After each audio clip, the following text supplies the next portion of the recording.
He looked at me like I was her. His eyes, clouded by disease, didn't see his 15-year-old granddaughter standing before him. They saw Eunice, his wife who had died 5 years ago. And my family asked me to just smile and accept it when his wrinkled hands began to roam over my body. My name is Dolores Quinn Albright. I'm 83 years old today, and I'm known in Millstone, a small town in rural West Virginia, as Miss D, the midwife who brought more than 2,000 children into this world in our Appalachian Valley. Those who see me now, with my immaculate white bun and my hands that still know exactly how to soothe a restless baby, would never imagine the hell I lived through as a teenager. A hell created not by a stranger, but by my own grandfather, a man transformed into a monster by disease, and by the silence of a family who preferred to sacrifice my innocence rather than face a painful truth. I was born in 1941.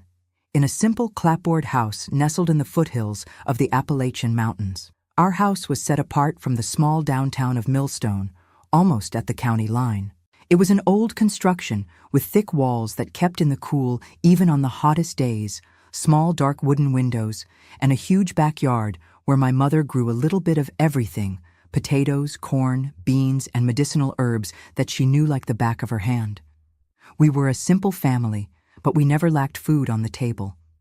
My father, Jerome, worked in the coal mines, like so many other men in the region. He'd leave before sunrise and return with his skin covered in black dust, his calloused hands always carrying some special rock he'd found to give me as a present. My collection of coal and minerals was my greatest childhood treasure. My mother, Isabella, was known in the region for her knowledge of herbs and prayers.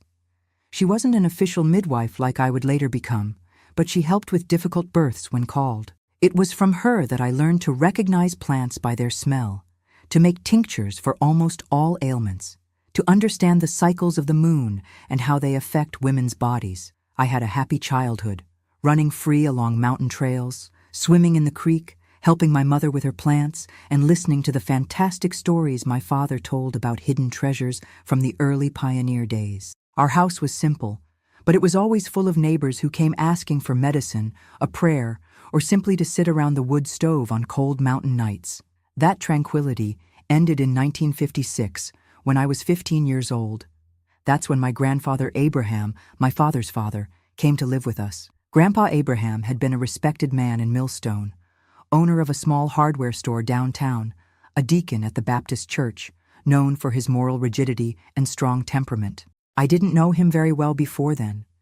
He and my grandmother Eunice lived downtown, and we only visited them on special occasions. My grandmother had passed away 5 years earlier in 1951, and Grandpa had continued to live alone in their house, with the help of a housekeeper who went there every day. But then the forgetfulness started. First, small things, where he'd left his keys, the name of an old customer, whether he'd already had lunch or not. Then, more serious things, leaving the stove on, going out in his pajamas, accusing the housekeeper of stealing objects that he himself had put away and couldn't remember where. It was when he nearly set fire to the house, forgetting a candle lit near the curtains, that my father decided he could no longer leave him alone. He needs constant care, my father explained one night after dinner. He's going to come live with us. If anyone at that table could have foreseen the future, perhaps they would have suggested another solution. But nobody could. And so Grandpa Abraham arrived one April morning with his few suitcases and his eyes already half lost in time. Our house wasn't large, but it had an extra room we used to store harvests and tools. My father and my older brothers, John and Anthony, emptied the room, painted the walls, put in a new bed, and so Grandpa had his space. The first days were strange, but not alarming. Grandpa confused people's names, repeatedly asked the same things, sometimes spoke to my mother as if she were a housekeeper. "It's the disease," my father would say with a tired sigh. "It's not his fault." It was during the second week that I noticed something different in the way he looked at me. We were all at the dinner table when he suddenly stopped eating and fixed his eyes on me. "Eunice," he said, with a voice suddenly clearer, firmer than usual. "Why did you cut your hair? I always liked it long." An uncomfortable silence fell over the table. My hair was tied in a long braid down my back, as I always wore it. I hadn't cut anything. Dad, my father said gently. This is Dolores, your granddaughter. Mom passed away, remember? Grandpa blinked a few times, confused, and then his face contorted in an expression of deep sadness. Of course. Eunice is gone. I'm sorry.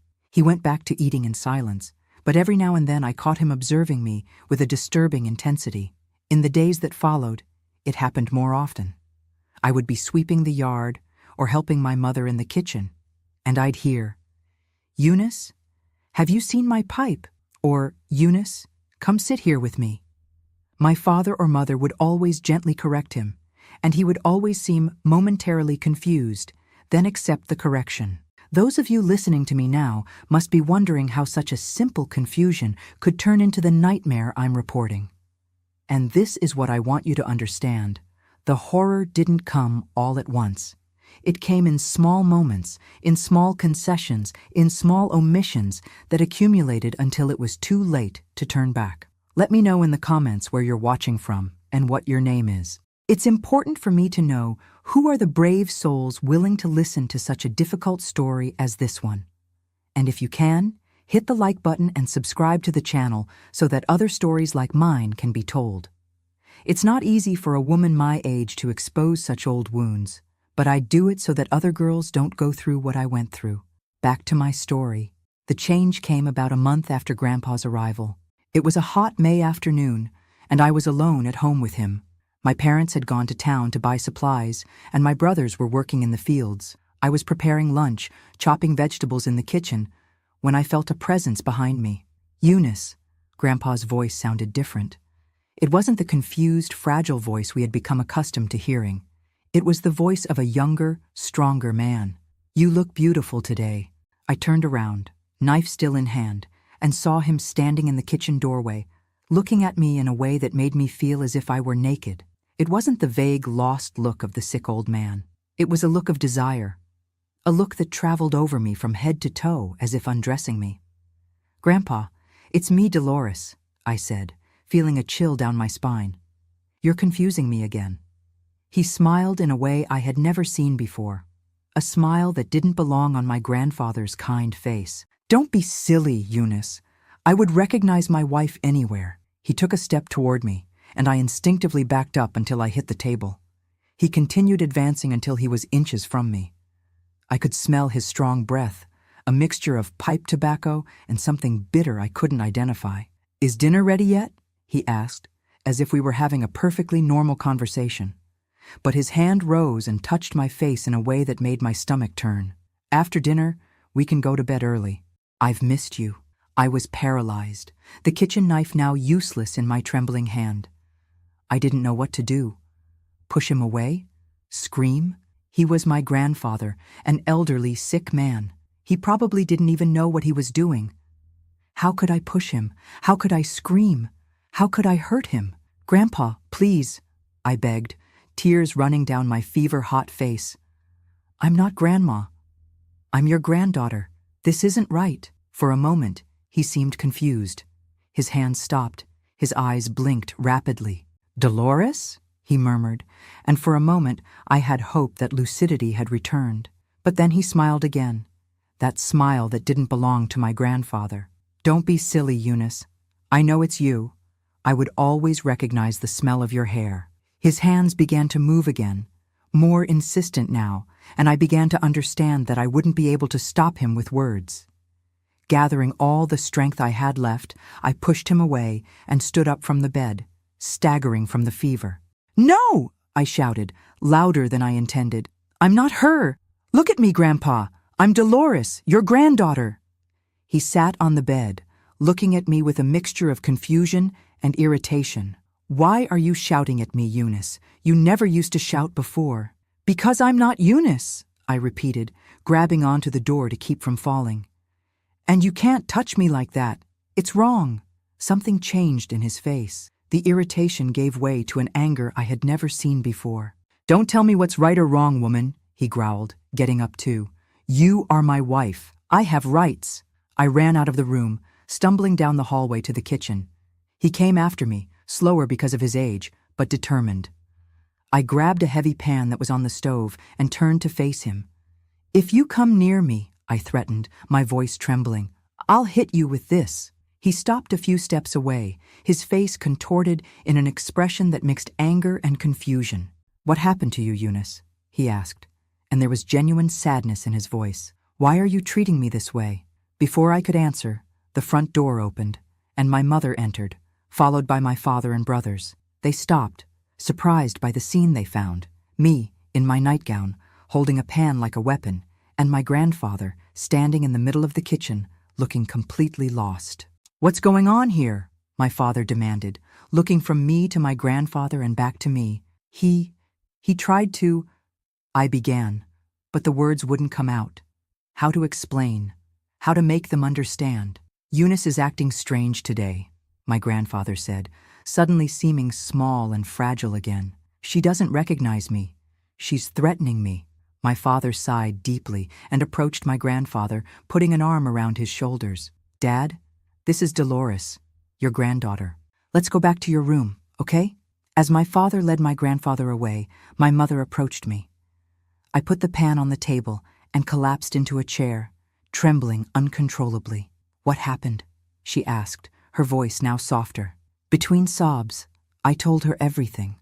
How he had entered my room, how he had lain down beside me, how his hands had roamed over my body. My mother listened in silence, her face growing paler. When I finished, I expected her to hug me, to promise me that this would never happen again. Instead, she sat down across from me and held my hands in hers. "Dolores," she said, in a low voice so that my brothers, who were in the living room, wouldn't hear. "You need to understand that your grandfather is very sick. He really believes you're his wife in those moments. It's not his fault." "But Mom," I cried, incredulous. "He tried. He was going to—" "He doesn't know what he's doing," she insisted, squeezing my hands tightly. "It's the disease, not him. The grandpa you know, who told you stories, who gave you gifts, that man would never harm you." "So what do we do?" I asked, feeling a growing despair. "I can't be alone with him. I can't." My mother sighed, and I saw the weight of an impossible decision in her eyes. "We'll be more careful. You won't be left alone with him anymore. And maybe it's better if you don't directly contradict him when he's confused. Just distract him, change the subject, until the confusion passes." It wasn't the answer I wanted. It wasn't the protection I needed. But at that time, in that place, with the little we knew about the disease consuming my grandfather's mind, it was the only solution my family could find. And so began a period of my life where I learned the art of dodging, of making myself invisible, of always having an excuse not to be where my grandfather was. I learned to read the signs, the way his eyes changed when the confusion began, how his posture altered, how his voice became different when he saw me as Eunice. For a few weeks, it worked. I was always surrounded by someone from the family, always vigilant, always ready to escape at the first sign of danger. But the constant vigilance took its toll. I slept poorly, startling at the slightest noise. I lost my appetite. My grades at school, which had always been good, began to fall. The happy, carefree girl I had been was disappearing, replaced by a frightened shadow who jumped at the slightest touch. And then inevitably came the day when all precautions failed. It was on a Sunday afternoon that everything changed. The sky was heavy, announcing a storm that would soon break over Millstone, and the air had that tension that precedes great thunderstorms. Our family had gone to service at the Baptist church, as we did every Sunday. Grandpa Abraham usually accompanied us, but that day he had woken up with leg pains and stayed home. On the way back, it began to rain, first a few fat drops, then a deluge that forced us to run the rest of the way. We arrived home soaked, laughing and complaining at the same time, as you do when rain catches you by surprise. My brothers went to change clothes, my father went to check on Grandpa, and my mother began to prepare Sunday lunch, which would be fried chicken with biscuits and gravy, my favorite. I went to my room to change my wet dress for something dry. I was in my slip, looking for clean clothes in the trunk at the foot of the bed, when my bedroom door opened. I turned, startled, expecting to see my mother, but it was Grandpa Abraham standing in the doorway, looking at me with that expression I had already learned to fear. "Eunice," he said, with a clear and firm voice, so different from the trembling voice he used in moments of lucidity. Why didn't you wait for me to help you take off your dress? I quickly grabbed a sheet to cover myself, my heart racing. Grandpa, it's me, Dolores, I said, trying to keep my voice steady. You're confused again. But he was already entering the room, closing the door behind him. Always so shy, even after so many years, he smiled, approaching. That's what I've always loved about you. I looked frantically at the door, calculating if I could get past him and escape. He was old, but he was still a strong man, accustomed to years of hard work. And I was cornered between him and the wall. Grandpa, please. I tried again, now with a trembling voice. My parents are home. My brothers, they'll come in any moment. Let them come in, he replied, with a disturbing confidence. I am your husband. We're not doing anything wrong. He took another step toward me, and I tried to back away, but my back was already against the wall. His hands, wrinkled but still strong, grabbed my arms with surprising force. Grandpa, no, I begged, tears already streaming down my face. I'm your granddaughter. This is wrong. Please. For an instant, something passed through his eyes, a flash of confusion, perhaps even recognition. But then his face hardened. I don't know what game you're playing, Eunice, but I'm tired of it. You are my wife, and you will fulfill your duties. His hands moved to my neck, not to strangle me, but in a gesture that was both affectionate and controlling. His thumbs traced my throat in a way that made me want to vomit. That's when the door opened again, and my father entered the room. Dad? What are you doing here? Grandpa Abraham turned without releasing my arms and answered naturally, I'm with my wife, son. Why the surprise? My father visibly paled, looking from me to his father and back to me. I was trembling, the sheet barely covering my body, tears now flowing freely. Dad, my father said with forced calm, this is Dolores, your granddaughter. My daughter, not Mom. Grandpa looked at me, confused, and then at my father again. What are you talking about, Jerome? Of course it's your mother. Look at her. My father slowly approached, like someone approaching a frightened animal. Come on, Dad. Come with me. It's time for your medicine. To my relief, Grandpa released my arms and allowed my father to guide him out of the room. Before leaving, my father gave me a look that mixed concern, sadness, and something else. Shame, perhaps. I collapsed on the floor as soon as the door closed, hugging my knees, trembling uncontrollably. A few minutes later, my mother entered, carrying a mug of chamomile tea. Your father told me what happened, she said, sitting beside me and offering me the mug. Drink this. It will calm your nerves. I accepted the tea with trembling hands, but I couldn't stop crying. Mom, I can't take it anymore. He won't stop. It's getting worse. My mother sighed deeply, and I saw tears in her eyes too. I know, honey. I know. What are we going to do? I asked, clinging to this admission like a lifeline. He can't stay here. It's not safe. She remained silent for a long moment, looking at her own hands. It's not that simple, Dolores, she finally said. We don't have money to put him in a nursing home, and even if we did, there isn't one nearby. The closest is in Charleston. Then send him to Charleston, I exclaimed, with more force than I intended. He needs care we can't give. With what money, honey? She replied, and there was a hardness in her voice that surprised me. You know how much your father makes in the mines. It's barely enough to support us. A nursing home in Charleston would cost more than we earn in 6 months. And what about me? I asked, my voice low now. What is the cost of what I'm going through? I saw the pain in my mother's eyes, a true, deep pain. She was trapped in an impossible choice, just as I was. We'll be more careful, she promised. Your father will lock Grandpa's room at night, and you will never be alone with him again. Never. I wanted to believe her. I desperately wanted to believe it would be enough, but something inside me knew it wouldn't be. The disease was progressing, the moments of confusion becoming more frequent, longer, more intense. The next morning, my father gathered the family in the living room, my mother, my brothers John and Anthony, and me. Grandpa was still sleeping, sedated by the medicines the doctor had prescribed to calm his nerves. We need to talk about what happened yesterday, my father began, his face marked by a sleepless night. The situation with Grandpa is getting complicated. Complicated, I interrupted, unable to contain my indignation. He tried to attack me, Dad. It's not complicated, it's dangerous. My older brother, John, who was 20 at the time, frowned. What exactly did he do, Dolores? Did he hurt you? I felt my face burn. How to explain? How to put into words what had happened, what had almost happened, what I feared would still happen? He confuses me with Grandma Eunice, I finally said, looking at my hands. And he tries to treat me like he treated his wife. A heavy silence fell over the room. My younger brother, Anthony, who was 17, seemed genuinely confused. I don't understand, he said. What does that mean? It means he's sick, my father intervened quickly. Dr. Matthews from Millstone said it's a disease that affects memory, that makes the person confuse the past with the present. Grandpa really believes Dolores is Grandma Eunice in those moments. So he's not doing it on purpose, concluded John, as if that resolved everything. It's the disease, not him.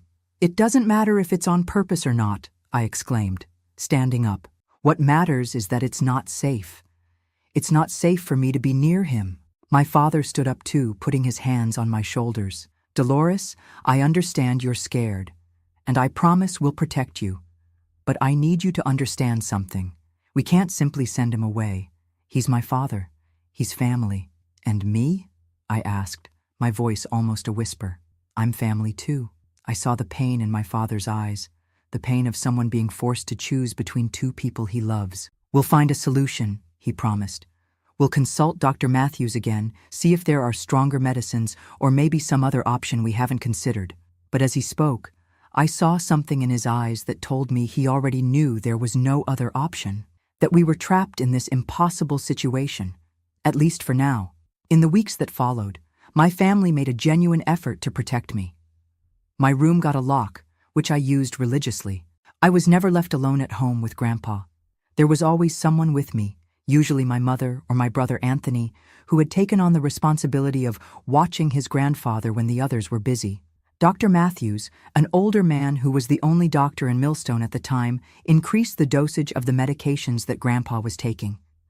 This made him more drowsy, less prone to episodes of confusion, but also less like the grandfather I had known and loved. He spent most of the day sitting on the porch, staring at nothing, occasionally mumbling names of people who were no longer with us. For a time, it seemed we had found a precarious balance. The incidents decreased. I still recoiled when he looked at me in a certain way, still felt nauseous when he called me Eunice, but the physical advances had stopped. And then came my 16th birthday in October 1957. It was a special occasion in our house. We didn't have money for big celebrations, but my mother always made a point of preparing a cake and a special meal on each of our birthdays. That day, she had made my favorite cake, chocolate with buttercream frosting, and had killed a chicken for lunch, a rare luxury at our table. My father had given me a new dress as a present, sewn by my mother with a floral cotton fabric that he had bought in town. It was the first new dress I had received in years, and I was radiant. After lunch, my father and brothers went out to work in the fields. There was a corn crop that needed to be harvested before the heavy rains that were predicted for the following week. My mother went to the creek to wash clothes, a task that usually took the entire afternoon. Keep an eye on Grandpa, she told me before leaving. He took his medicine after lunch, so he should sleep all afternoon. But if you need anything, come down to the creek and call me. I nodded, not very worried. Grandpa really did seem drowsy, almost asleep in the rocking chair on the porch. And I had plans for the afternoon. I wanted to try on my new dress, maybe braid flowers into my hair like I had seen the town girls do.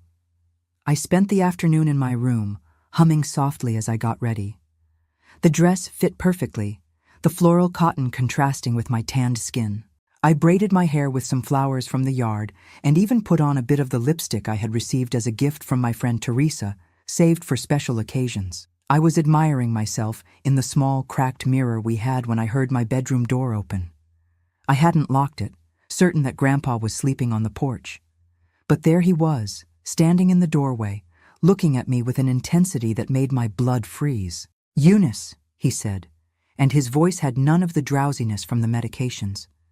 It was clear, strong, full of an authority that I had learned to fear.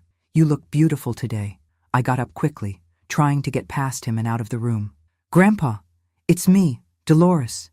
Today is my birthday, remember? I'm wearing the new dress I got." He blocked the door with his body, his eyes never leaving mine. "I know exactly who you are," he said, and there was something different in his voice now, something I couldn't identify. "And I know today is a special day." He took a step toward me, and I backed up until I hit the wall. There was nowhere to run. The room was small, the only exit blocked by his body. "Grandpa?" I tried again, my voice trembling. "My mother will be back soon. And my brothers. They won't be back so soon," he interrupted, with a certainty that terrified me. "I saw your mother going to the creek with a big bundle of laundry, and your brothers and your father are in the fields, harvesting corn. We have the whole afternoon to ourselves." Panic began to take over me. He had planned this. He had pretended to be drowsy, had waited for everyone to leave, had been watching me. It wasn't just the confusion of the disease acting. There was calculation. There was intention. "Please," I begged, tears already streaming down my face, smearing the borrowed lipstick. "Please, don't do this. I'm your granddaughter. Your granddaughter." He was inches from me now, his hot breath on my face. "I don't know what game you and Jerome are playing," he said, his voice now hard, "but I'm tired of it. You are my wife. You have duties to fulfill." His hands grabbed my arms forcefully, and I felt his nails digging into my skin. I tried to scream, but he covered my mouth with one hand, the other still holding my arm. "Don't scream," he ordered, his face inches from mine. "There's no one to hear anyway."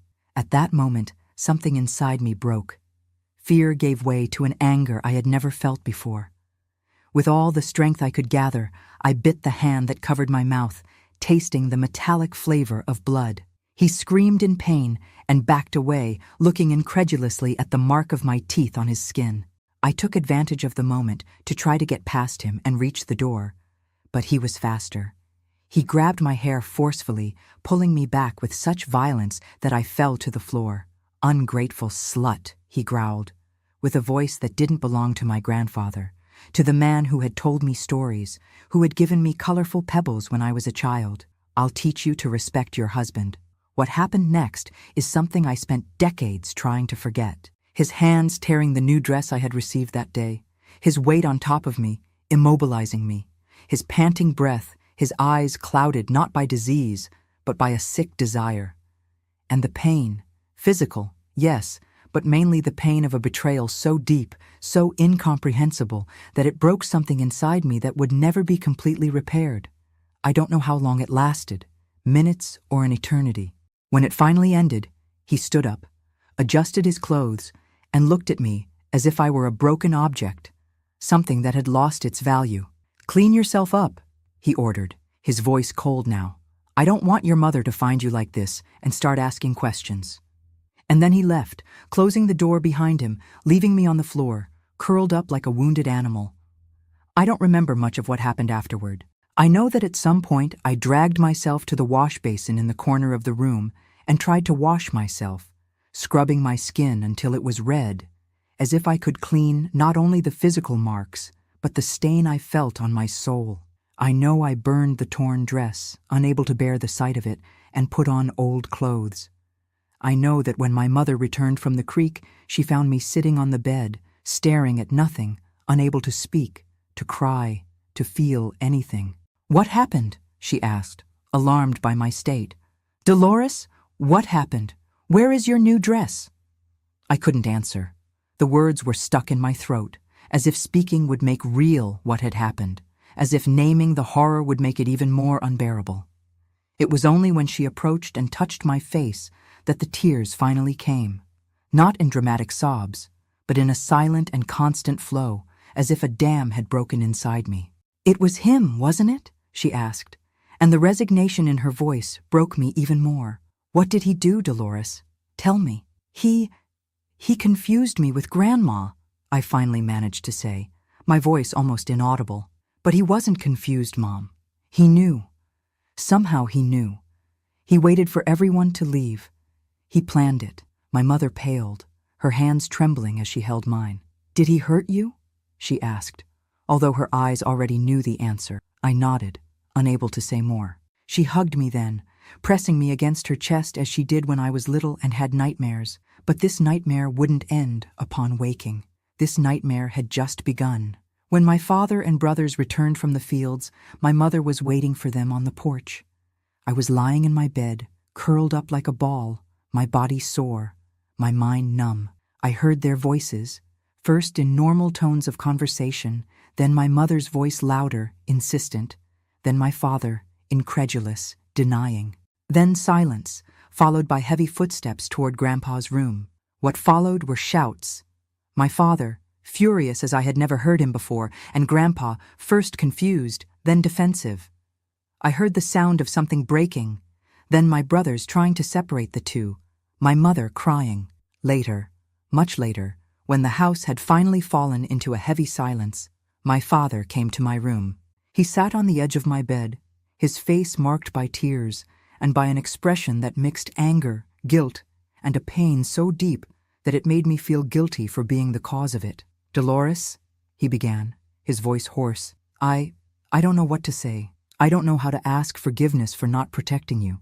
"It wasn't your fault, Dad," I replied automatically, the words coming out without emotion, as if I were talking about someone else, about a story I had heard, not lived. "Yes, it was," he insisted, tears flowing freely now. "I should have listened to you before. I should have realized the danger. I should have—" His voice failed, and we sat in silence for a long moment. "What's going to happen now?"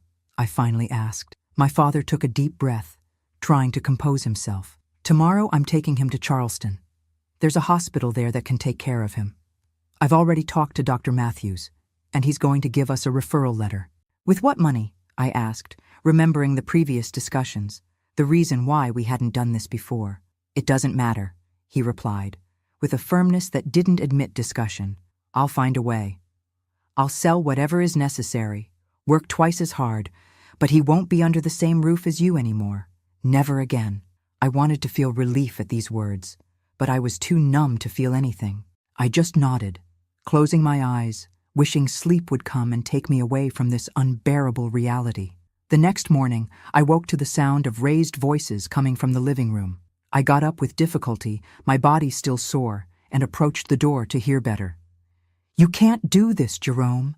It was Grandpa's voice, clearer and more lucid than I had heard it in months. "You can't send me to an asylum like I'm crazy. You're sick, Dad." My father's voice, controlled but firm. "You need care we can't give here. It's because of that absurd story Dolores made up, isn't it?" Grandpa continued, his voice now indignant. "You're going to believe her instead of your own father?" I felt my stomach turn. He was denying it. He was using his moments of lucidity to deny what he had done, to make me look like a liar. "It's not made up," my father's voice, now harder. "I saw the bruises.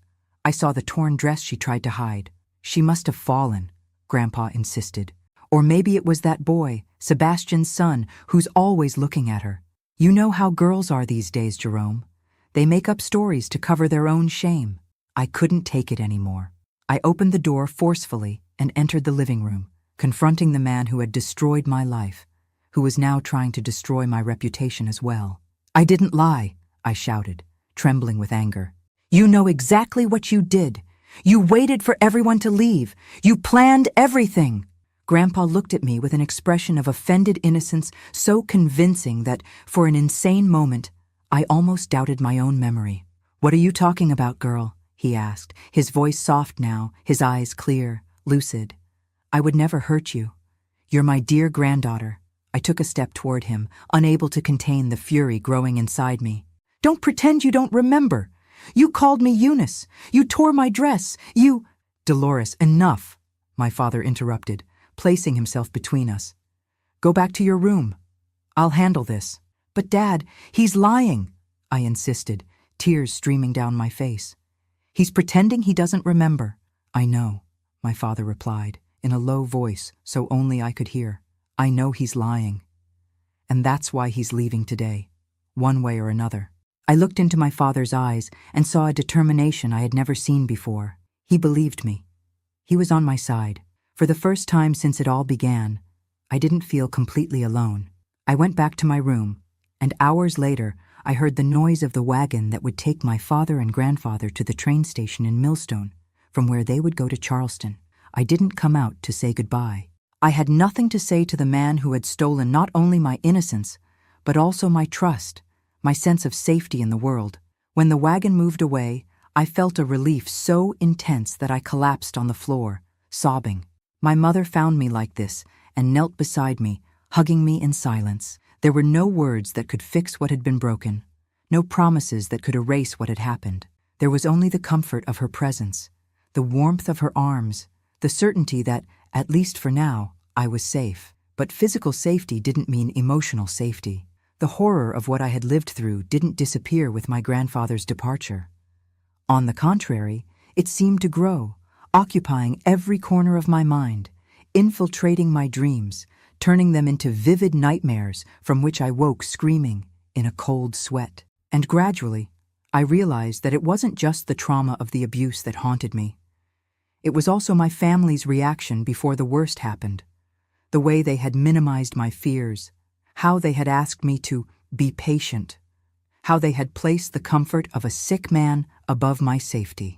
If they had listened to me before, I thought one night, as I looked at the dark ceiling of my room, unable to sleep, none of this would have happened. If they had taken me seriously from the beginning, I wouldn't be here now, broken like this.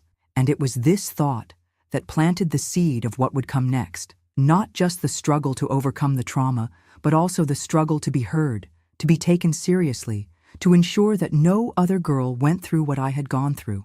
But that struggle was just beginning, and the road ahead would be even more difficult than I could imagine. Before I move on to the next part of my life story, I wanted to know if you're still watching. Many people can't hear me talk for more than 5 minutes, so if you're one of the people who are watching with sweetness in your heart, leave your like and comment. I'm listening to you, Miss D. Thanks to all for your attention, my loves. In the weeks that followed my grandfather's departure for the hospital in Charleston, our house was taken over by a heavy silence. It was as if no one knew what to say, as if words could break the fragile normality we were trying to rebuild. My father returned from Charleston with a face aged 10 years, carrying a burden of guilt that not even my mother could alleviate. He had left Grandpa admitted to a place called State Hospital, a facility for the mentally ill that, according to him, was the best we could afford. The money for the admission came from the sale of the land my father had inherited on the outskirts of Millstone, a small plot that he had been saving to expand our farm someday. "It doesn't matter," he said when my mother expressed concern. "Nothing matters more than Dolores's safety." Those words should have comforted me, but the damage had already been done. The poison had already spread. The demon had already entered our house, disguised as old age and disease, and had left its mark on all of us. The nightmares began almost immediately. Night after night, I woke up screaming, my body soaked in sweat, my trembling hands trying to push away an attacker who only existed in my mind. My mother would come running, hug me, murmur words of comfort, while my father stood at the door, helpless, his eyes full of a pain he didn't know how to express. During the day, I tried to pretend I was fine. I returned to school a week later, determined not to let what had happened completely destroy my life. But I wasn't the same Dolores who entered that classroom. The cheerful, talkative girl, always with her hand raised to answer the teacher's questions, had been replaced by a silent shadow who shrank when any man, whether the math teacher, the elderly janitor, or the older boys, came too close. My friends noticed the change, of course. Teresa, my best friend since childhood, tried several times to find out what was happening. "You're not the same, Dolores," she said one day as we walked home after school. "What happened? You can tell me." I wanted to trust her. I wanted to share the terrible weight I was carrying. But the words wouldn't come. How to explain the inexplicable? How to make someone understand the complexity of that horror? Not a stranger on a dark street, not a monster from the stories they told to scare us, but my own grandfather, a man I had once loved, who was sick, who perhaps didn't even really know what he was doing. "I'm just tired," I replied, avoiding her eyes. "I haven't been sleeping well." She didn't believe it, of course. No one believed the flimsy excuses I gave to explain the deep circles under my eyes, the weight loss, the startling at the slightest noise. But no one insisted too much, perhaps for fear of what they might discover. At home, the situation wasn't better. My brothers, who had always been noisy and playful, now measured every word, every gesture, as if I were made of glass and could break at any moment. John, the oldest, could barely look at me, carrying his own guilt for not being there to protect me. Anthony, the youngest, sometimes tried to make me laugh with his usual clowning, but his smile never reached his eyes, which were always alert, worried. My father sank into work. He left before dawn for the mine and only returned after dark, too exhausted to do more than eat in silence and fall into bed. On Sundays, when he normally rested, he found extra work as a loader at the Millstone Market. "We need the money for the hospital," he explained, although we all knew it was more than that. It was an escape, a penance, a way of not having to face what had happened under his roof. My mother was the only one who really tried to help me deal with the trauma. On nights when the nightmares were worse, she would sit on the edge of my bed and softly sing the same lullabies from my childhood. During the day, she included me in her tasks, collecting medicinal herbs, preparing tinctures, visiting pregnant women who needed her advice. It was her way of showing me that life went on, that there was still beauty and purpose in the world. But even with these efforts, I felt increasingly isolated, increasingly distant from everything and everyone. It was as if an invisible wall had been erected between me and the rest of the world. I could see people on the other side. I could hear their voices, but I couldn't really connect. I couldn't feel what they felt. The months passed. The seasons changed. The humid heat of summer gave way to the intense rains of autumn, then to the cutting cold of winter in the Appalachian Mountains. And slowly, almost imperceptibly, something inside me began to change too. It wasn't a sudden cure, a dramatic revelation. It was more like a gradual awakening, a small fire of anger and determination that began to burn under the ashes of my trauma. I began to wonder, why am I carrying this shame? Why am I hiding, as if I had done something wrong? The fault wasn't mine. The mistake wasn't mine. In March 1958, about 6 months after the incident, I made a decision that would change the course of my life. I was in the yard, helping my mother gather herbs for her tinctures, when I saw a young woman approaching along the path that led to our house. I immediately recognized her as Louise, one of the most respected midwives in the region, who occasionally came to consult my mother about the properties of certain plants. I watched as she and my mother talked, exchanging information about herbs and recipes, discussing difficult cases they had attended. There was a confidence in them, a security in their knowledge, a certainty of their value in the world that fascinated me. When Louise was leaving, I plucked up my courage and approached her.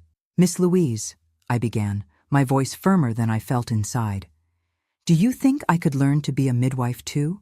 She looked me up and down, evaluating me with experienced eyes. "How old are you, girl?" 16, I replied.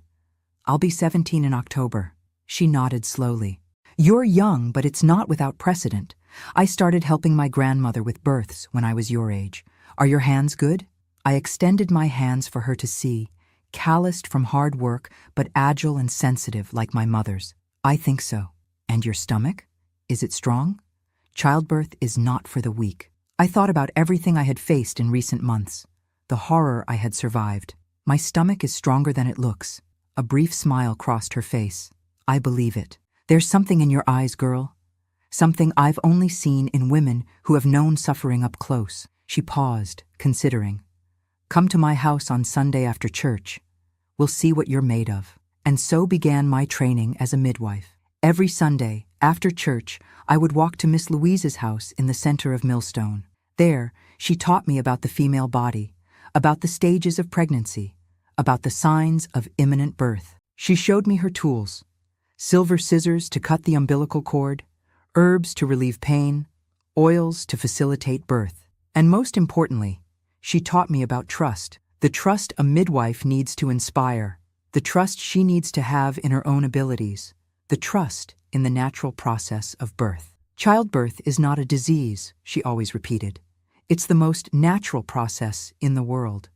Our job is not to interfere, it's to facilitate. It's to give the woman the strength and knowledge to bring her child into the world safely and with dignity. The first birth I attended was in June 1958. It was a cold night, and the rain was falling heavily when Mrs. Genovese's daughter came knocking at our door, asking for help for her mother who was in labor. Miss Louise had told me to call her if any emergency arose, but the storm had made the roads to the center of Millstone almost impassable.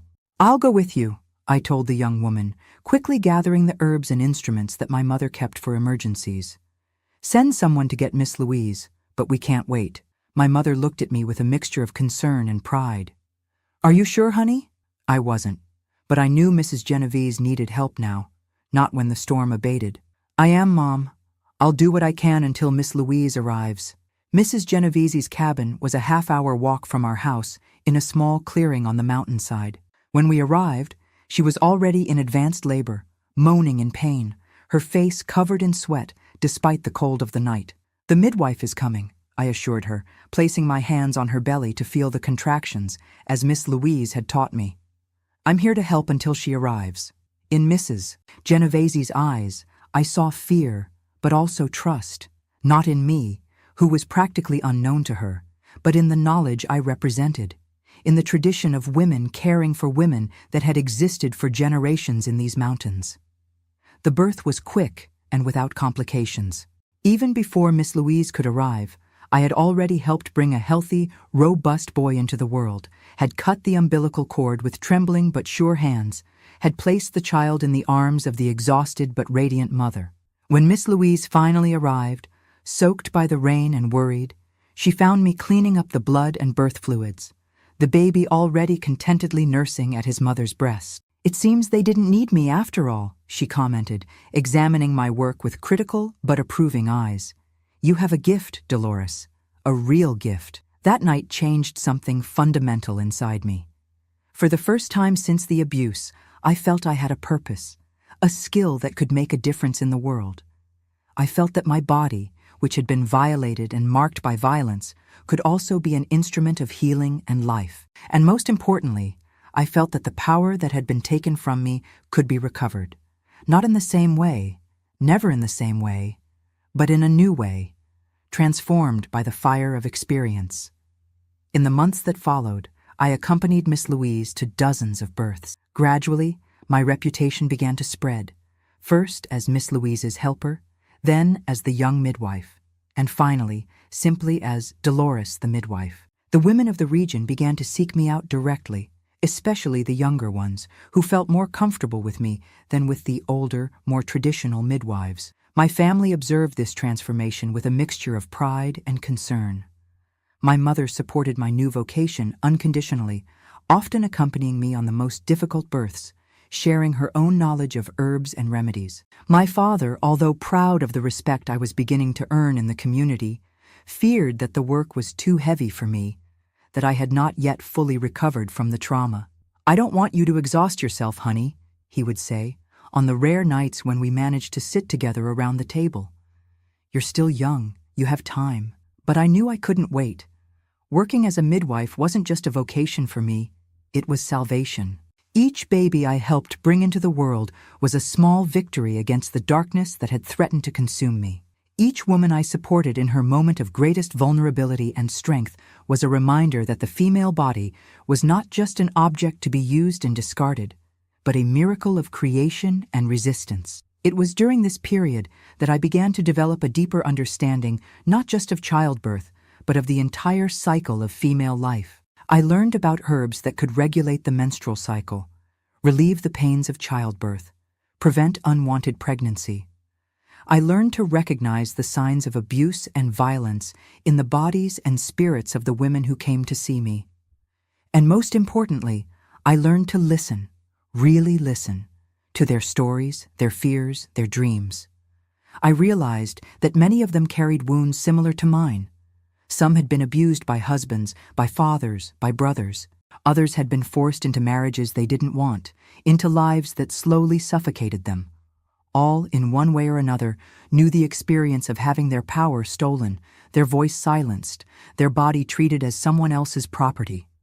And gradually, almost without realizing it, my work as a midwife began to expand. It was no longer just about bringing children into the world. It was about creating safe spaces where women could speak without fear, where they could share their pain and find paths to healing. At 18, in 1959, I rented a small room behind Mr. Gerald's pharmacy, in the center of Millstone. It wasn't much, just enough space for an examination table, some shelves for my herbs and instruments, and 2 chairs for conversations. But it was mine. The first space I could truly call my own, the first place where I established my own rules. Women's House, I called it, although there was no sign on the door, just knowledge passed by word of mouth among the women of the region.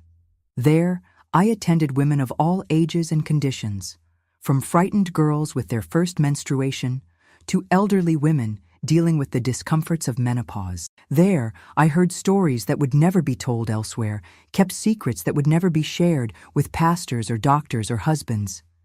And there, finally, I began to confront my own story. Not all at once, not in grand, dramatic gestures of catharsis, but slowly, piece by piece, like someone untying a particularly difficult knot. I realized that part of my isolation came from the sense of singularity of my trauma, as if what had happened to me was so unique, so specific, that no one could ever really understand. But listening to the stories of other women, I began to see patterns, connections, a larger fabric of female experience of which my story was just one thread. It doesn't mean the trauma became easier to bear. Some nights, I still woke up screaming, my body covered in cold sweat, the sensation of wrinkled hands on my skin so vivid that I needed to light the lamp to make sure I was alone. Some days, I still instinctively recoiled when a man passed too close on the street, or when I heard a male voice raised in anger. Some moments, I was still overtaken by a wave of nausea, so strong that I had to stop what I was doing and breathe deeply, counting slowly to 10 to drive away the memory that threatened to engulf me. But these moments became less frequent, less intense, and, more importantly, I began to develop tools to deal with them when they came.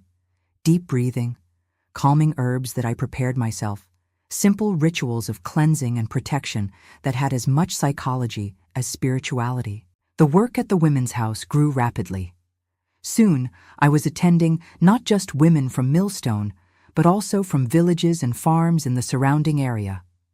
Some traveled days to see me, bringing stories of mysterious pains that no doctor could diagnose, of marriages that were disguised prisons, of daughters who showed disturbing signs that they feared to name. For some, I could offer practical solutions, herbs to regulate the cycle, techniques to avoid pregnancy, remedies to relieve chronic pain. For others, all I could offer was an attentive ear, an understanding that came not from books or theories, but from my own lived experience of trauma and recovery. And for some, not many, but some, I helped plan escapes. Women whose husbands beat them regularly, girls whose fathers or brothers touched them in ways that made them feel dirty and broken. For these, I used my growing network of contacts, other midwives, nuns from the convent in the mountains, merchants who traveled to larger cities, to find safe places, new beginnings, different identities if necessary. It wasn't work without risks.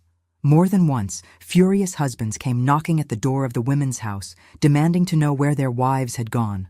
Pastors criticized me from the pulpit, not mentioning my name directly, but speaking against those who interfere in the sacred bond of matrimony, or who promote pagan practices under the guise of folk medicine. The town doctor, Dr. Matthews, looked at me with a mixture of contempt and curiosity when we crossed paths on the street, clearly resentful of the preference many women showed for my more natural and respectful methods. But for every voice that rose against me, there were dozens of women who whispered my name with gratitude, who defended my work, who brought me simple gifts, a handful of fresh eggs, a piece of embroidered fabric, a fat chicken for Sunday. And it was this support, this invisible but powerful network of female solidarity, that sustained me during the most difficult years. The most painful, ironically, came from where I least expected it, from my own family. Not from my mother, who continued to be my most fervent supporter, but from my father and brothers, who began to distance themselves more and more as my work became more known and controversial. For my father, it was the shame of having a daughter who openly defied traditional expectations for a young woman from a good family. "It's not natural," he would say, on the rare occasions when we touched on the subject. "A girl your age should be thinking about getting married, having her own family, not—" He would make a vague gesture with his hand, unable to name exactly what I did that disturbed him so much. For my brothers, it was more complex. John, the oldest, was building his own reputation as a respectable merchant in Millstone, and my growing fame, or infamy, depending on who was speaking, was beginning to affect his business. Anthony, the youngest, was courting a girl from a traditional family, and her parents made it clear they didn't look kindly on the connection with the family of that midwife who meddles where she's not called. Gradually, visits to the family home became rarer, more tense, marked by uncomfortable silences and superficial conversations that carefully avoided any mention of my work or my independent life in the center of town. Only my mother maintained regular contact, visiting me at the women's house at least once a week, bringing not only supplies of herbs and medicinal plants from our old yard, but also news of the family, stories from the neighborhood, pieces of the world I had left behind. It was during one of these visits in February 1960 that she brought me the news I both feared and expected. My grandfather had died in the hospital in Charleston. "It was peaceful, according to what they said," she related, sitting in the wicker chair in my small consultation room. "He simply didn't wake up one morning. The doctor said it was probably his heart." I remained silent, unable to name the storm of emotions stirring inside me. Relief, yes. The guilty relief of knowing that the man who had violated me no longer existed, that he could never hurt me again. But also a complex sadness for the grandfather who had existed before the disease, the man who told me stories, who gave me colorful pebbles, who had been, in his limited way, loving. "Your father wants you to go to the funeral," my mother continued, studying my face carefully. "It will be tomorrow, at the Millstone Cemetery." The idea of standing before the coffin of the man who had destroyed my adolescence, of hearing the pastor speak about his exemplary life, his dedication to family, his unwavering faith, it was unbearable. But I also knew that refusing would be a final break with my father, a cut that perhaps could never be repaired. "I can't, Mom," I finally replied, my voice almost a whisper. "I understand that Dad wants me to be there, that appearances need to be maintained. But I can't stand before that coffin and pretend grief for a man who—" My voice failed, unable to complete the sentence. My mother nodded, without surprise. "I told your father you probably wouldn't go. He's hurt, but I think, deep down, he understands." I doubted that. My father had never really understood, or perhaps had never wanted to understand, the depth of the trauma I carried, the complexity of my relationship with my grandfather's memory. For him, the matter had been closed when Grandpa was sent to the hospital. The problem had been solved, the page turned, and now we should all move on as if nothing had happened. But it didn't work that way. Trauma didn't respect social convenience, didn't conform to expectations of decorum and appearances. Trauma had its own logic, its own time, its own way of remaining alive long after its source had been removed. And it was this understanding, this visceral awareness, born of experience, of how trauma shapes and transforms a life, that became the deepest foundation of my work with other traumatized women. It wasn't just the technical knowledge of herbs and massages and birthing techniques that made me effective. It was the ability to look into the eyes of a broken woman and say, with complete honesty, "I know, I understand. I've been there too." And so, through isolation and pain, through the slow and imperfect reconstruction of my own life, I found a path not just to survive, but to transform my suffering into something that could help others survive too. Not a complete cure, never that, but a purpose, a direction, a way to extract some meaning from the senseless horror that had been imposed on me. In the years that followed, this direction would become clearer, this purpose more defined. But the road would still be long. There would still be many battles to be fought, some with the outside world, but the most difficult always with myself, with the ghosts that would never completely leave me, with the 16-year-old girl who still lived inside me, still frightened, still confused, still asking, Why didn't anyone protect me when I needed it most? The year 1960 marked the beginning of a new phase in my life. With my grandfather's death, I felt as if a dark chapter had been closed, although the scars remained. The women's house was flourishing. My name was already known throughout the valley, and I had just turned 19, too young for the responsibility I carried, but too old in experience and pain. It was during this period that I met the person who would change my understanding of what had happened to me and open doors I didn't even imagine existed. Her name was Dr. Helen Sutton, one of the first female doctors trained at the West Virginia School of Medicine. She had come to Millstone to work at the newly inaugurated health post, part of a state government program to bring medical care to the most remote regions. Our first meeting was tense, to say the least.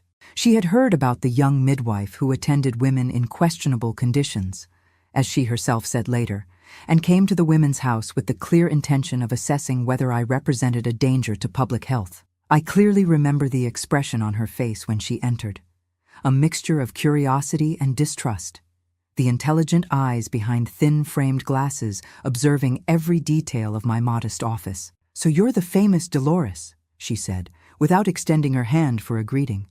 "I've heard a lot about your work, and I've heard about yours, doctor," I replied, maintaining my composure despite the knot in my stomach. Doctors represented authority, and authority still made me tremble inside, an automatic reflex conditioned by trauma that I doubted would ever completely disappear. "Welcome to the women's house." She walked around the small space, examining my shelves of herbs, my meticulously clean instruments, the worn books on medicinal plants and anatomy that I had managed to buy with my savings. She picked up a bottle, smelled its contents, raised an eyebrow. "Artemisia, to regulate the menstrual cycle?" I nodded, surprised that she recognized the herb. "And also to facilitate childbirth in specific dosages." She continued her examination, commenting on other herbs, asking about my techniques, my sterilization methods, my way of diagnosing complications. Gradually, her tone changed from distrust to genuine interest, and I realized I was facing a truly curious mind, not just an authority looking for flaws. "Where did you learn all this?" she finally asked, sitting in the chair normally occupied by my patients. "It's not the kind of knowledge easily found in books." "From my mother, from Miss Louise, the older midwife of the region, and from every woman I've ever attended," I replied honestly. "Some things are in books, others come from experience, from tradition, from knowledge passed from woman to woman for generations." She studied me for a long moment, as if making an important decision. "I came here expecting to find a charlatan," she finally admitted. "Instead, I found someone practicing a form of medicine that academia rarely recognizes, but which has its own rigor, its own validity." That was the beginning of an unlikely partnership between the capital-trained doctor and the self-taught midwife from the countryside.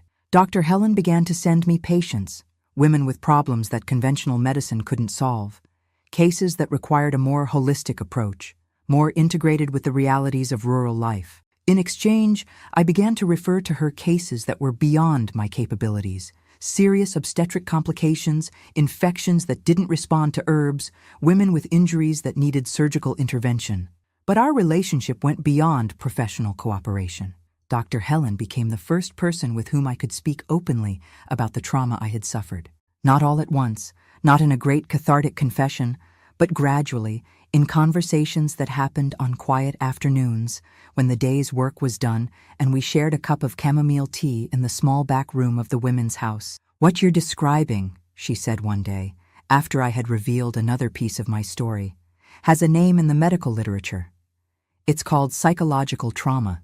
It's a wound in the mind, as real as a wound in the body, although many doctors still refuse to recognize it. The idea that what I felt, the nightmares, the startling, the moments of inexplicable panic, was not weakness or madness, but a natural response to a terrible experience, was revolutionary for me."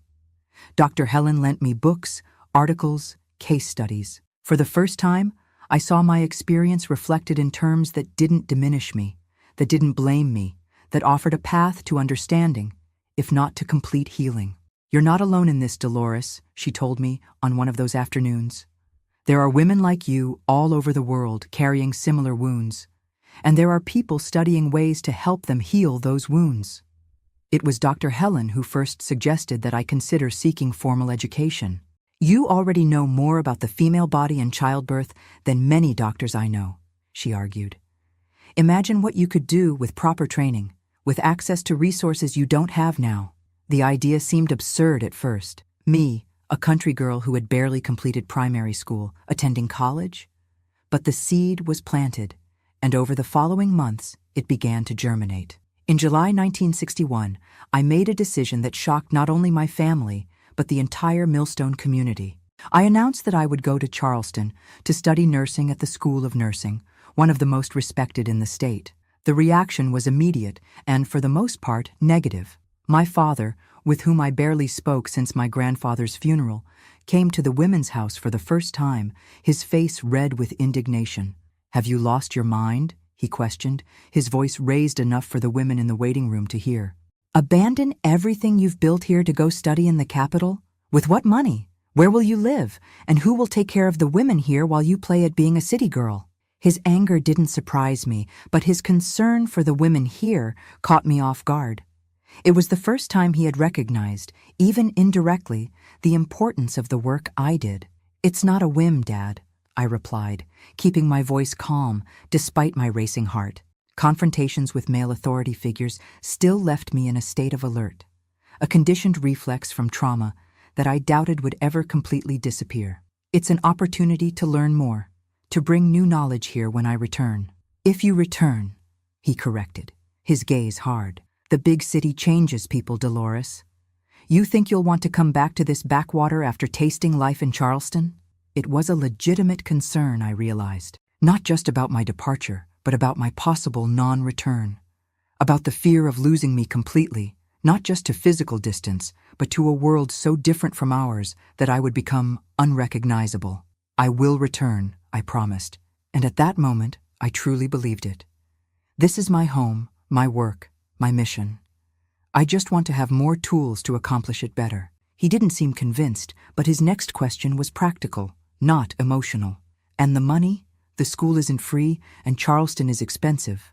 "I got a scholarship," I replied, unable to hide my pride. "Dr. Helen helped me with the application, and I have enough savings to support myself for the first year until I can get a job to supplement." He looked at me for a long moment, and something in his face changed. Not exactly acceptance, but perhaps a reluctant recognition that I was no longer the girl he could control, that I had become a woman capable of making her own decisions, however much he disagreed with them. "Does your mother know about this?" he finally asked. "Yes. She was the first person I talked to." He nodded slowly. "She always believed in you more than any of us." He paused, as if gathering courage for something difficult. I should have believed too. From the beginning, I knew he wasn't just talking about my decision to study, but about everything. The warnings I had given about my grandfather, the danger I had foreseen, and that no one had taken seriously until it was too late. It was the closest to an apology I would get from him, and I accepted it for what it was. Imperfect, incomplete, but sincere. "There's still time," I replied simply. The time in Charleston was transformative. The School of Nursing was a world apart. Modern buildings, renowned professors, laboratories equipped with technology I had never seen before. In the first days, I felt completely out of place, a country bumpkin lost in the big city. My colleagues came from educated families, had studied in good schools, spoke with a sophistication that made me even more aware of my heavy country accent. But I soon discovered that I had something many of them didn't possess: practical experience. While they only read about childbirth in books, I had already brought more than 100 children into the world with my own hands. While they debated theories about female diseases, I had already treated hundreds of women with real problems, using limited resources and a lot of creativity. This experience didn't go unnoticed by the professors, and soon I was invited to share my knowledge in practical classes. It was during my second year at the school that I met Dr. Robert Allen, a psychiatrist who occasionally gave lectures on mental health to nursing students. Unlike many doctors of the time, he took psychological suffering seriously, especially that of women. When he learned of my experience, both as a survivor of abuse and as a midwife who attended other traumatized women, he invited me to attend some of his therapy sessions. "What you're doing instinctively at the Women's House," he told me one day, "is a form of therapy that we're just beginning to understand formally. You create a safe space where women can talk about experiences that society prefers to silence, and that, in itself, is therapeutic." With Dr. Allen, I learned about the new studies on psychological trauma, about ways to help survivors rebuild their lives, about the importance of validating their experiences instead of minimizing or pathologizing them. And perhaps most importantly, I learned that what had happened to me wasn't an isolated case, an aberration, but part of a much larger pattern of violence against women and girls that society preferred to ignore. In one of our conversations, he mentioned a concept that would forever change my understanding of what had happened in my family. What you describe, the way your parents initially minimized your fears, how they asked you to be patient, how they placed your grandfather's well-being above your safety, is something we see repeatedly in families where abuse occurs. We call this the dynamic of the dysfunctional family system. The idea that it wasn't just my grandfather who had harmed me, but an entire family system that had allowed the abuse to happen, was both painful and liberating. Painful because it implied that my parents, whom I loved so much, had failed me in a fundamental way. Liberating because it meant there wasn't something intrinsically wrong with me, that any child in that system would have been equally vulnerable. "The problem wasn't with you," Dr. Allen insisted. "The problem was with the system that prioritized the appearance of normalcy over the safety of the most vulnerable, that valued the convenience of adults more than the well-being of children." Armed with this new understanding, I decided it was time for a definitive confrontation with my family. Not an angry or accusatory confrontation, but an honest conversation about what had happened and how it had affected me. An opportunity to heal not only myself, but also the relationships that had been damaged by silence and denial. At Christmas 1963, I returned to Millstone for the first time since I had left to study.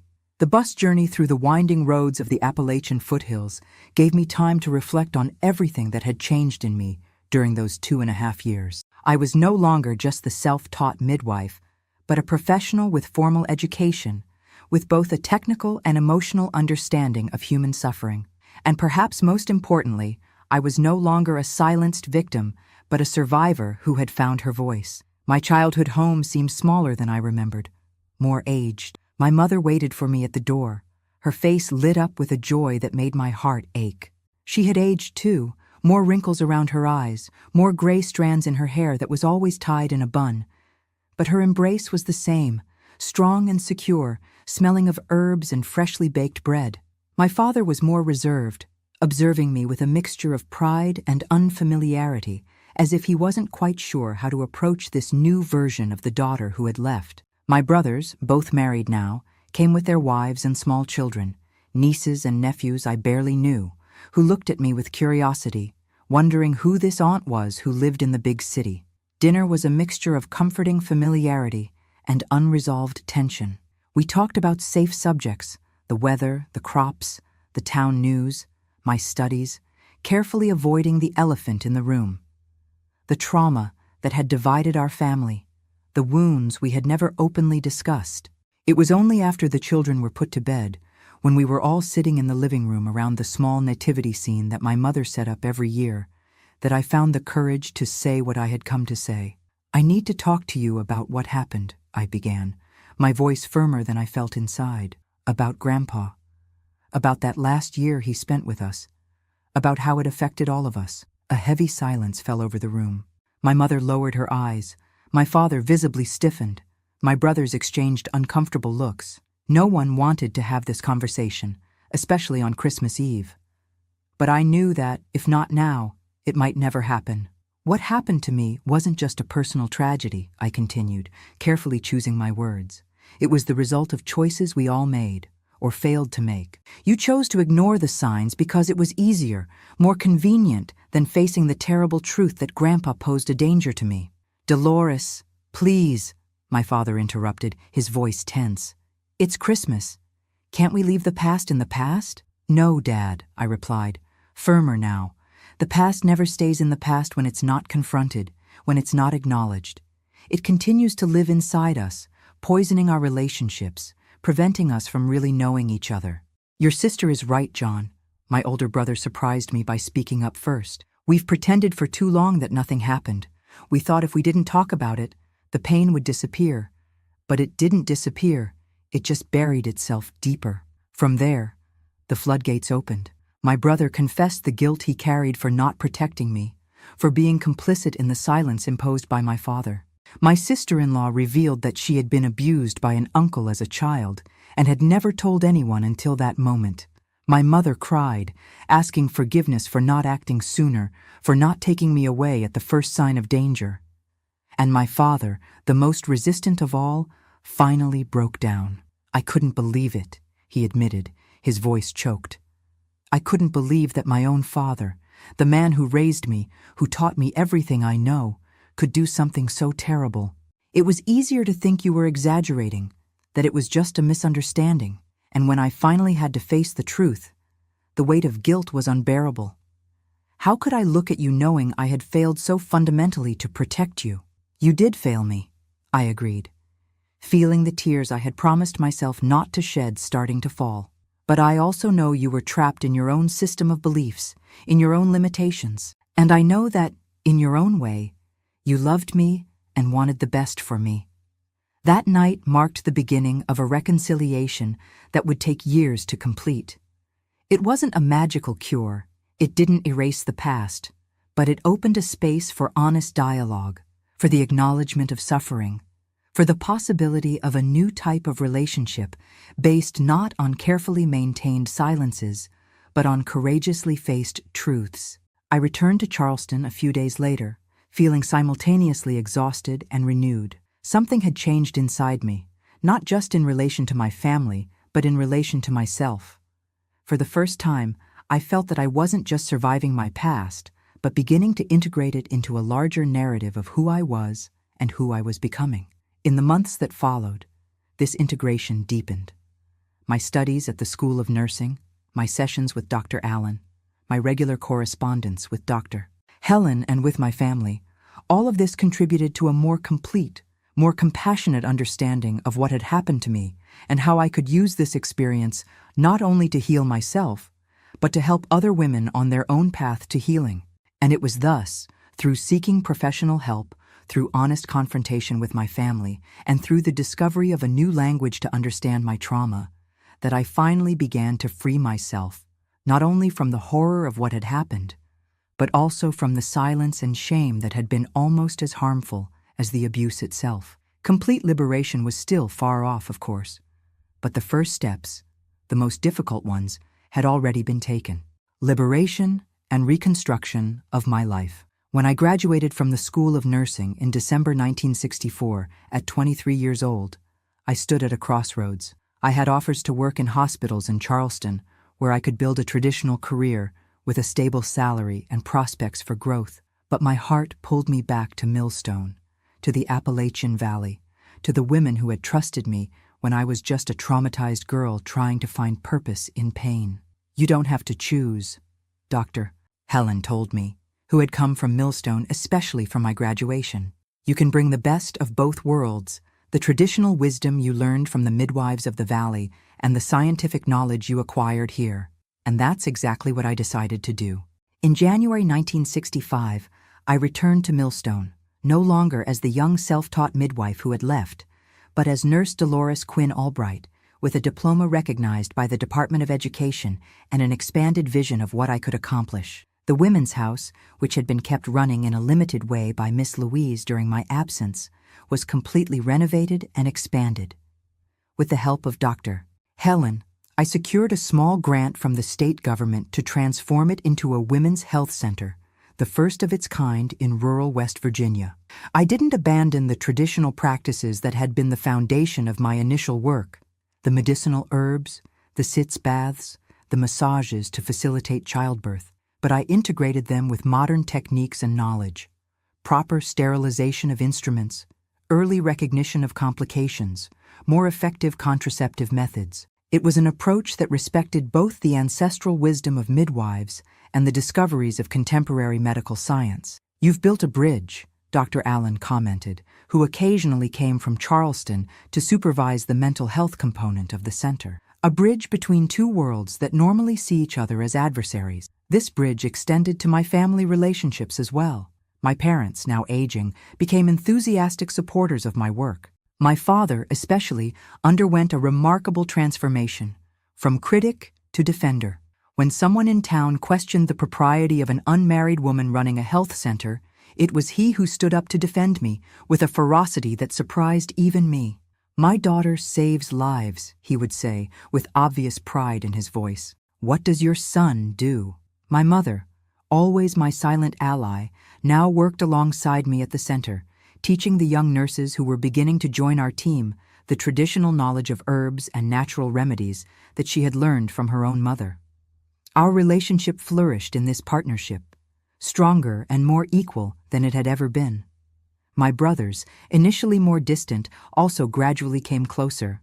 John, the oldest, now a successful merchant, helped establish a distribution network for a medicinal soap we developed at the center, made with local herbs, which helped prevent postpartum infections. Anthony, the youngest, who had become a teacher, regularly brought his teenage female students for lectures on reproductive health and self-care. It was Anthony who, in 1968, introduced me to Matthew, a newly qualified doctor who had come to Millstone to work at the regional hospital. Tall, with tanned skin and gentle eyes behind thick-rimmed glasses, Matthew was different from any man I had known. Intelligent without being arrogant, confident without being domineering, respectful without being condescending. Our relationship began as a professional collaboration. He referred patients to me who needed continuous care after hospital discharge. I referred to him cases that required medical intervention beyond my capabilities. Gradually, professional admiration transformed into friendship, and friendship into something deeper. Matthew was the first man with whom I felt truly safe since the abuse. The first who didn't awaken in me that automatic reflex of tension, of alertness, of preparation for danger. With him, for the first time, I could explore the possibility of intimacy without fear, of vulnerability without terror. It wasn't an easy path. Even with all the therapeutic work I had done with Dr. Allen, even with all the healing I had found through my work with other traumatized women, my grandfather's ghost still appeared at the most unexpected moments. A specific touch, a particular smell, a word said in a certain way, and suddenly I was back in that room on that day, unable to breathe, unable to move. Matthew, with a patience that seemed infinite, learned to recognize the signs, to back off when necessary, to offer presence without pressure. "Time is our ally," he would say when I apologized for another moment of panic, for another night interrupted by nightmares. "We're not in a hurry," and he was right. With time, with trust built day by day, gesture by gesture, we managed to build an intimacy that I had never believed possible for me. An intimacy based not on possession or obligation, but on mutual respect, on conscious choice, on shared pleasure. We married in 1970, a simple ceremony in the garden of the health center, surrounded by friends, family, and many of the women I had helped over the years. It wasn't a traditional marriage in many respects. I kept my name, my financial independence, my direction of the center. Matthew moved into the small house I had built at the back of the center's grounds, not the other way around. "People talk, you know," my mother commented once, concerned. "They say it's not right for a wife to have more authority than her husband." "Let them talk," Matthew replied, with that calm smile that was his trademark. "What matters is that it works for us." And it did work, in ways I hadn't even imagined possible. Our partnership wasn't just personal, but also professional. Together, we expanded the scope of the health center, now officially called the Appalachian Valley Women's and Children's Health Center.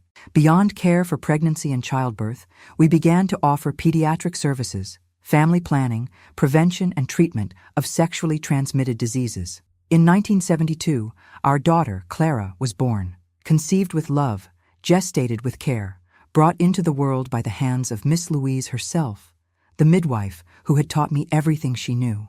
The birth wasn't easy. 36 hours of labor, complications that required all of Miss Louise's skill and all of Matthew's medical knowledge. But when I finally held my daughter in my arms, I felt a connection with all the women who had come before me, all the mothers who had gone through this transformative experience, all the lives that had begun with that first powerful cry. Clara was followed 3 years later by Louis, a boy with curious eyes and an easy smile who won the hearts of everyone who met him. Raising my children was a healing experience in itself. Each bath given with care, each story read before bedtime, each hug freely offered was an affirmation that the cycle of trauma could be broken, that new ways of loving and caring were possible. Matthew and I had an explicit agreement about how to raise our children, with absolute respect for their bodies, their choices, their voices. We never forced them to hug or kiss anyone if they didn't want to, even if it was a close relative. We never devalued their fears or concerns, even if they seemed trivial to adult eyes. And above all, we never, ever sacrificed their safety and well-being for convenience or appearances. "Do you think we're overreacting?" I asked Matthew once, after we had refused to let Clara sleep at the house of a family we didn't know well, despite her insistence. "Maybe we're projecting our own fears onto her? Better to err on the side of too much caution than too little," he replied, always sensible. "And it's not about controlling, it's about protecting until she can protect herself." As my children grew, the health center also grew. What had begun as a small office behind a pharmacy became a complex of 3 buildings, with a team of nurses, midwives, a pediatrician, Matthew, and a psychologist who came from Charleston twice a month to attend more complex cases of trauma and postpartum depression.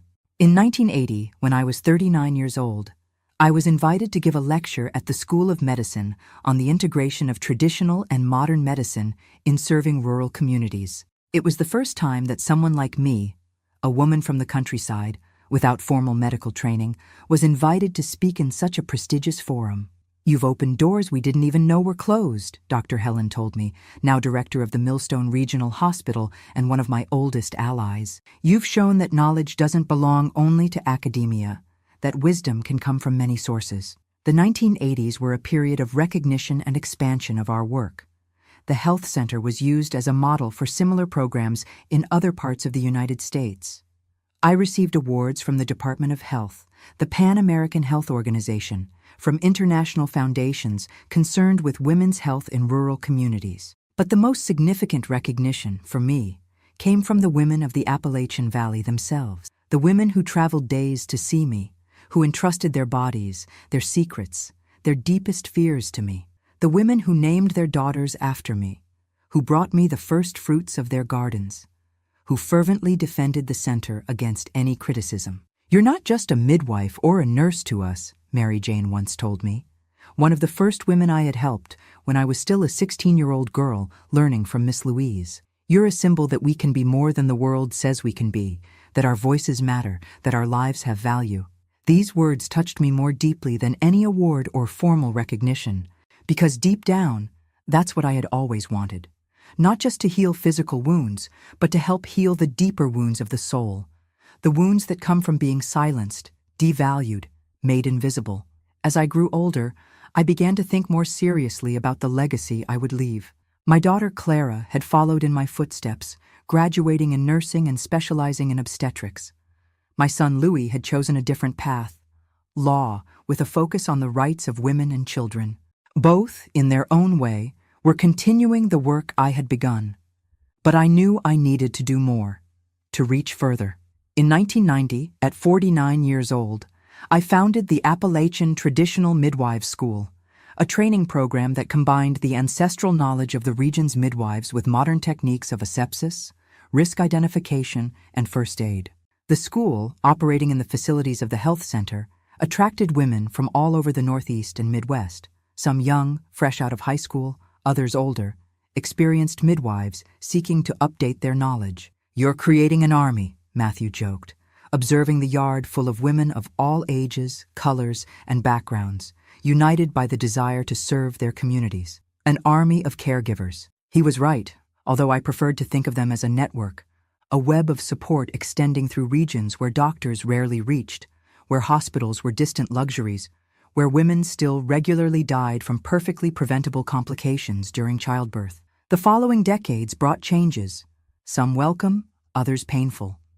In 1995, Matthew suffered a heart attack while attending a child with severe pneumonia at the hospital. He survived, but was left with limitations that forced him to drastically reduce his clinical work. In 1998, my mother, who had been my pillar of support for so many years, passed away peacefully in her sleep at the age of 82. In 2003, my father followed her at 89, grumbling until the end about incompetent politicians and the absurd price of coffee. Each loss was a reminder of the fragility of life, of the importance of living fully, consciously, with purpose. I continued working at the center and the midwifery school well past the age when most people retire. Not out of financial necessity, but out of passion, out of commitment to the women who still needed what I had to offer. In 2011, at 70 years old, I finally reduced my workload, passing the direction of the center to Clara, who had become a respected professional in her own right. I didn't retire completely. I still attended some cases, still taught at the midwifery school, still participated in conferences and workshops when invited. But I began to dedicate more time to other passions: gardening, writing my memoirs, the tranquil company of Matthew, now also in semi-retirement. It was in this more contemplative phase of life that I began to reflect more deeply on the journey I had traveled. From the traumatized girl I had been to the woman I became, from the indescribable horror I had lived through to the purpose and meaning I had found, from the wounds that had marked me so deeply to the healing I had discovered and shared with so many others. I realized that the abuse I had suffered, as terrible as it was, didn't define me. It was a part of my story, yes, an important part that had shaped much of who I became. But it wasn't my whole story. It wasn't the only thing, not even the main thing, that had formed me as a person. What really defined me were the choices I had made afterward, the choice to seek help, to confront the truth, to transform my pain into purpose, to use my experience to help other women find their own voice, their own power, their own healing. And perhaps most important, what defined me were the relationships I had built along the way, with my mother, whose silent strength had sustained me in the darkest moments, with my father, whose journey from denial to acceptance, from criticism to support, had taught me that people can change, can grow, can learn to love better, with Matthew, whose patient and respectful love had shown me that intimacy can be safe, that vulnerability can be a source of strength, not danger, with my children, whose existence had given me the opportunity to create a new type of family based not on fear and silence, but on respect and honesty, and with the thousands of women I had attended over the decades, whose stories, struggles, and triumphs had intertwined with mine, creating a fabric of shared experience stronger than any of us could have created alone. Today, at 83 years old, I look back and see a life that, despite its traumatic beginning, was rich, full, and meaningful, beyond what I could ever have imagined in those dark days after the abuse. I see the more than 2,000 babies I helped bring into the world with my own hands. I see the hundreds of midwives I trained, who are now spread throughout America, carrying with them not just techniques and knowledge, but a philosophy of care that respects the intrinsic dignity of each woman. I see my children and grandchildren growing strong and secure, free from the legacy of trauma that could so easily have been passed on to them. And I see myself, not as a victim, not just as a survivor, but as a woman who chose, day after day, year after year, decade after decade, to transform darkness into light, suffering into healing, silence into voice. If there's a lesson I would like to leave for you who are listening to me now, it is this. Trauma can break us, yes. It can mark us in ways that never completely disappear. But it doesn't have to define us. It doesn't have to be the end of our story. It can be instead the beginning of a journey of healing that takes us to places we never would have imagined, that connects us with other wounded souls seeking light, that allows us to create meaning from suffering, purpose from pain. If you are going through your own journey of trauma and healing, know that you are not alone, that there are others who have walked this path before you, who understand the darkness, who know the weight, who know what it's like to struggle to find hope when everything seems lost. Know that healing is possible. Not perfect, not complete perhaps, but real, deep, and transformative. And know, above all, that your voice matters, that your story deserves to be heard, that your suffering deserves to be acknowledged, that you deserve to be protected, respected, valued. That is the truth that I took a lifetime to learn, and that I now share with you. We are stronger than we imagine, more resilient than we can believe, more capable of healing than we dare to hope. And when we unite, when we share our stories, when we validate each other's experiences, when we create safe spaces for truth to be spoken and heard, we can transform not only our own lives, but the world around us. My dears, before I finish, I want to thank each one of you who stayed until the end of this story. I know it wasn't easy to listen to, just as it wasn't easy to tell. If you were moved, if you found a little piece of yourself in this old lady and her journey, please leave your like and subscribe to Grandparents' Tales. Share with someone you think needs to hear that healing is possible, even after the most painful experiences. May God bless each one of you, and may you find, as I found, light even in the darkest moments, strength even in the greatest weaknesses, and love even after the deepest wounds.